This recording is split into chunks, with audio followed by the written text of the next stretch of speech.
Hello friends, welcome to the 9th tutorial of the Salesforce from scratch to advanced course. In this video, we will learn how to store the records which we have queried through SOQL. So let's get started. First of all, getting login to the Salesforce org.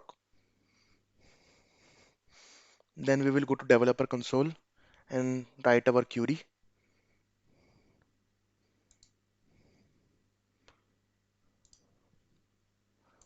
Opening the developer console.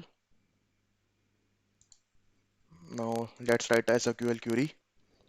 Let me select any object. Let's select contact.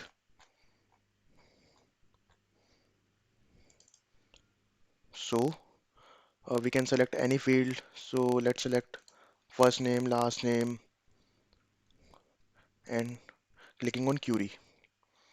So here is our SOQL query, and on executing it, you will get the records of all the data from the contact object with these fields, first name, last name, and ID.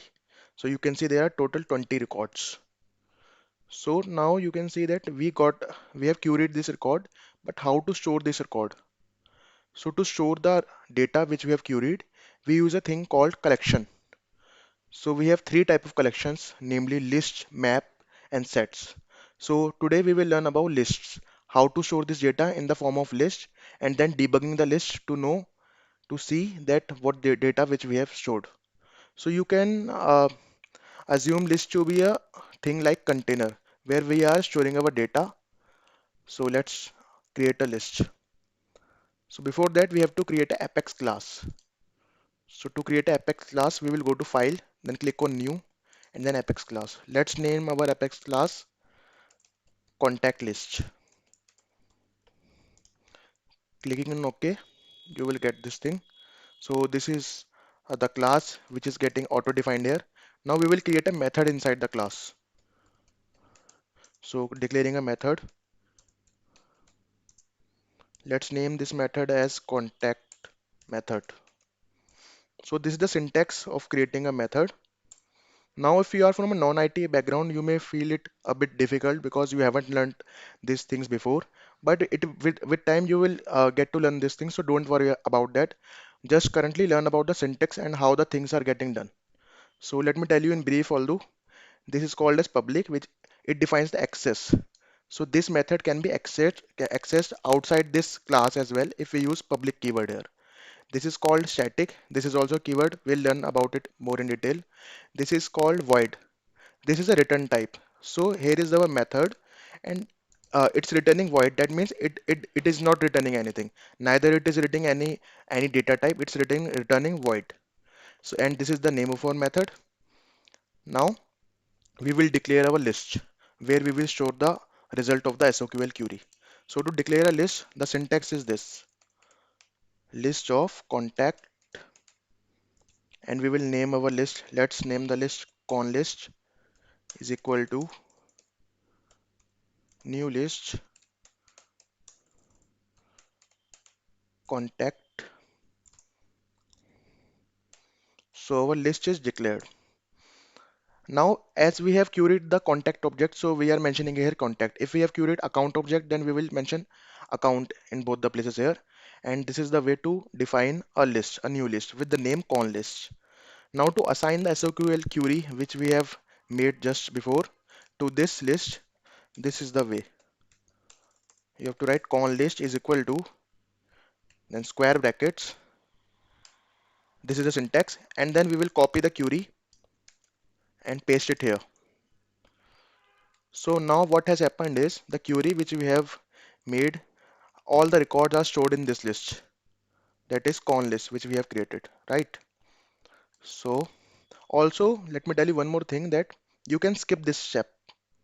That is, whenever we are storing the data from SOQL query, you can directly write it as this.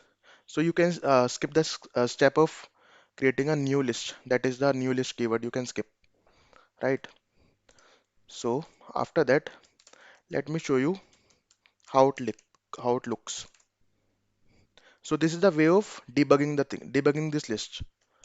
So on that, clicking on To save this, we have to click on Control S on our keyboard. So the Apex record is saved. And now to see the list, as we are debugging it, to do it, we have to go to Debug and they click on Open Execute Anonymous window. Now to debug it, we have to write this way: the name of the class, then dot notation, then name of the method which we have used. So this is the way to run it anonymously. Clicking on execute. Now here we will click on debug only. So you will find that the data which we have queried using SOQL is stored here. So this is the list.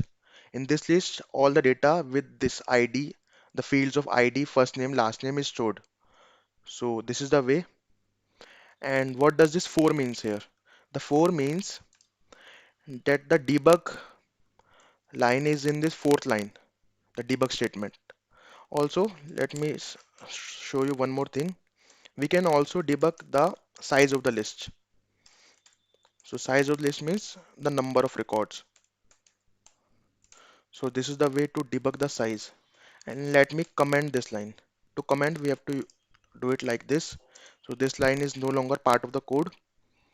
Now what will this statement debug? It will give us the number of records.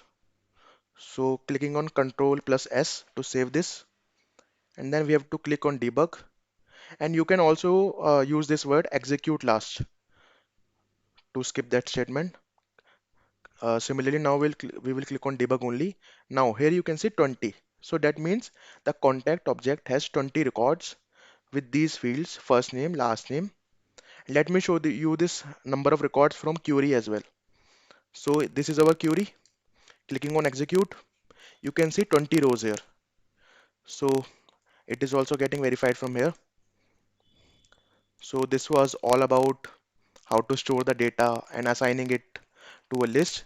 In the upcoming videos, we will also learn about what is the difference between list, map, and sets, which are the three type of the which are the three types of collection variables which we are using here. So also we will learn when to use a list, when to use a map, and when to use a set. So thanks a lot. Thanks for watching. Also, I am sharing you my LinkedIn profile link. You can follow me on LinkedIn as well. You can search by Anirudh Garg simply on LinkedIn, or you can go to this URL. So thanks a lot.